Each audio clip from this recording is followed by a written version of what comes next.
Шағын және орта бизнеске мемлекет тарапынан қарымды қолдау көрсетіліп жатыр. Бұл еліміздегі бизнес өкілдерінің пікірі. Айтуларынша, шағын және орта бизнеске берілетін 6% несие жылдық 7-8% болып тұрған инфляция кезінде керемет мүмкіндік. У малого и среднего бизнеса все-таки состояние лучше.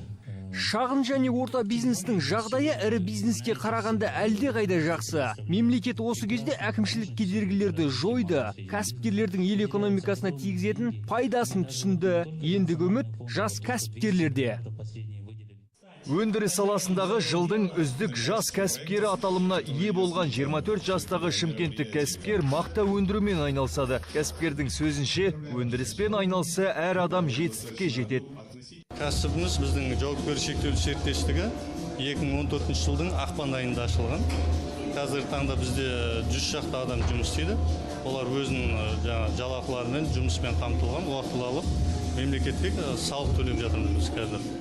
Осы уақытқа дейін 127 адам 2,5 миллиард теңге сома көлемінде кепілге қаржы алған. Ал 585 адам 117,6 миллиард теңге субсидия алса, жас кәсіпкерлердің 720 жобасын жеңілдетілген несиемен қаржыландыруға үкіметтен 50,5 миллиард теңге бөлінді.